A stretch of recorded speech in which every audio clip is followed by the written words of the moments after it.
పాకిస్తాన్కు ఇవాళ only 2 months సరిపోయి ఉన్నాయి. IMF బెయిల్అవుట్ చేయకపోతే పాకిస్తాన్ బతకదు. IMF ఇప్పుడు 80 ఏళ్ళ చరిత్రలో 24సారి బెయిల్అవుట్ చేస్తుంది. 24సారి 24 ప్రపంచంలో బహుశా IMF ద్వారా బతికించబడింది. ఈ పాకిస్తాన్ మించింది ఇంకేది ఉండకపోవచ్చు 24 సార్లు. సో అందువల్ల పవర్ ప్రొడక్షన్ దెబ్బతింటుంది, డ్రింకింగ్ వాటర్ దెబ్బతింటుంది, అగ్రికల్చర్ దెబ్బతింటుంది, ఇంటర్ స్టేట్ రైవలరీ దెబ్బతింటుంది, మీకు పాకిస్తాన్ ఎకనామిక్ గ్రోత్ దెబ్బతింటుంది. అందువల్ల డెఫినెట్గా it's a very serious challenge. Already Pak economy ఇబ్బందుల్లో ఉంది, పాక్ పాలిటీ గందరగోళంగా ఉంది, ప్రజల్లో తీవ్రమైన వ్యతిరేకత ఉంది. ఈ సమయంలో కరెక్ట్గా ఇండియన్ గవర్నమెంట్ వాటర్ను వెపన్గా చేసి కొట్టడం వల్ల Pakistan will seriously face the problem. సరే, మిల్క్ కానీ లేకపోతే బ్రెడ్ కానీ ఇవి కూడా విపరీతంగా పెరిగిపోయినాయి. అప్పుడే ఈ సంక్షోభం మొదలైపోయింది అనుకోవచ్చా ఆర్థికంగా? అంటే బ్రెడ్ ఏమో 300 అలాగే పాలేమో 110 రూపాయల నుంచి 130 రూపాయలు. అంటే మీకు సమస్య ఏంటంటే, ఒకటి సమ్మర్, మీకు సమ్మర్ సీజన్లో వాటర్ స్కేర్సిటీ కాదు, మిల్క్ ప్రొడక్షన్ తగ్గిపోతుంది, అన్నిటికీ ఛాలెంజ్. రెండవ మీకు ఇప్పుడు నేను ఇంతమంది చెప్పాను, కాటన్ April 15th సోయింగ్ మొదలెట్టారు. రైస్ May 15th పంజాబ్ ప్రావిన్స్లో ప్రభుత్వం ఆదేశించింది May 15th నుంచి రైస్ సోయింగ్ సీజన్ మొదలు కావాలని. ఇప్పుడు వాటర్ లేకపోతే ఎక్కడ మొదలవుతుంది? దాంతో ఫుడ్ స్కేర్సిటీ, ఫుడ్ సెక్యూరిటీ దెబ్బతింటుంది, దాంతో అన్ని రకాల ధరలు పెరుగుతాయి. ఇంకోటి ఏంటంటే, ఈ భారతదేశం ఇప్పుడు ట్రేడ్ కూడా సస్పెండ్ చేసింది. సో ట్రేడ్ సస్పెండ్ చేయడం వల్ల పాకిస్తాన్కు ఉండే ఎక్స్పోర్ట్ రెవెన్యూ పడిపోతుంది. సో పాకిస్తాన్కు చెందిన ఎక్స్పోర్ట్ రెవెన్యూ పడిపోతే పాకిస్తాన్ ఫారెన్ ఎక్స్చేంజ్ క్రైసిస్ మరింతగా ఇబ్బందుల్లో పడుతుంది. Already very bad time. ఈ ట్రంప్ టారిఫ్లతో ప్రపంచ ఎకానమీ తలకిందులవుతుంది, ప్రపంచ స్టాక్ మార్కెట్లు కుదేలవుతున్నాయి. నిన్న పాకిస్తాన్ స్టాక్ మార్కెట్ కూడా భారీగా పడిపోయింది ఈ ఇన్సిడెంట్ తర్వాత.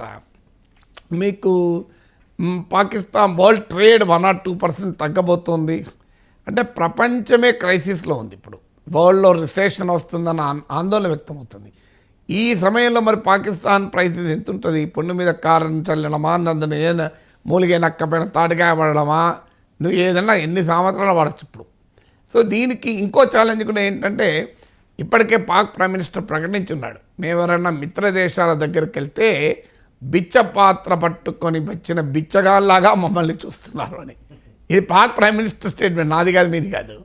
మరి ఇప్పుడు ఇక బిచ్చగాళ్ళ కూడా చూడరు, ఇంకెట్లా చూస్తారో చూడాలి ఇప్పుడు. అందువల్ల it has come at a worst time also. ఎందుకంటే ప్రపంచం obsessed with its own problem. ఇప్పుడు ఉదాహరణకు పాకిస్తాన్కు మంచి మిత్రదేశం చైనా. అమెరికా తర్వాత పాకిస్తాన్కు బలమైన నెక్సెస్ ఉన్న చైనా. కానీ మీరు గమనించండి, చైనా ఇండియాతో ఇప్పుడు ఫ్రెండ్షిప్ కొరకు ఎదురు చూస్తుంది. సాధారణంగా చైనా ఇండియా మధ్యనేమో గొడవలు ఉన్నాయి. చైనా పాకిస్తాన్ నెక్సెస్, ఎందుకంటే ఇది జియో పాలిటిక్స్లో భాగం. ఎందుకంటే ఇండియాతో మన చైనా ఘర్షణ ఉండే వరకు చైనా పాకిస్తాన్ దగ్గరైంది. కానీ ఇప్పుడు ఏంటి పరిస్థితి? ప్రెసిడెంట్ జిన్పింగ్ భారత రాష్ట్రపతికి ఉత్తరం రాశారు ఈ మధ్య, మనం కలిసి ఫైట్ చేద్దాం ఈ టారిఫ్ల పైన, ఏషియన్ ఫ్యామిలీగా ఆసియా కుటుంబము, ఇవన్నీ మాట్లాడుతున్నారు. మీరు చైనా భారత్ సరిహద్దులో ఉద్రిక్తతలు కూడా తగ్గిపోయాయి. ఇప్పుడు మన commerce minister Piyush Goyal China వెళ్తున్నారు. సో ఇప్పుడు చైనా మరి సపోర్ట్ చేస్తా చూడాలి.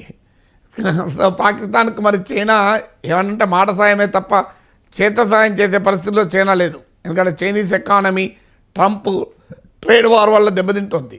మీకు లాస్ట్ ఇయర్ 3.9% నుండి ఇయర్ 4.9% ఉంటుందని చైనా అంచనా వేస్తే ఇప్పుడు 1 or 2% పడిపోతుందని గోల్డ్మన్ సాక్స్ అంచనా.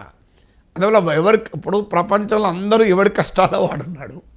ఈ సమయంలో పాకిస్తాన్ ఆదుకోవడానికి ఎవడు ముందుకు వస్తాడు అనేది క్వశ్చన్. ఇప్పుడు పాకిస్తాన్ ఎవడు ఆదుకోవాలి? చైనా బాధలు చైనాకు ఉన్నాయి, తాలిబాన్కి పాకిస్తాన్కే పడతలేదు. ఇప్పుడు ఈ దాడులు తాలిబాన్ ఖండించింది. విచిత్రం ఏంటంటే, ఇది రీజనల్ పీస్, సెక్యూరిటీ అండ్ స్టెబిలిటీని దెబ్బతీస్తుంది అని తాలిబాన్ అనేది. తాలిబానే పెద్ద తీవ్రవాద సంస్థ. సో ఆఖరికి వాడు కూడా ఖండించాడు. సో ఇప్పుడు ఇరాన్ టెన్షన్, ఇరాన్కు ట్రంప్ ఎక్కడొచ్చి దాడి చేస్తాడో ఇరాన్ పైన అని. సో రష్యా ఫ్రెండ్షిప్ చేద్దామా అంటే రష్యాకు ఉక్రెయిన్ వార్ ఉంది. సో ఎవరి గోలలో వాడున్నాడు. అమెరికా సపోర్ట్ చేస్తుంటే అమెరికాకు, ట్రంప్కు మేక్ అమెరికా గ్రేట్ అగైన్ పంచాయతీ ఉంది. So everybody is busy. ఈ సమయంలో ఈ పనికి పాకిస్తాన్ దిగజారింది.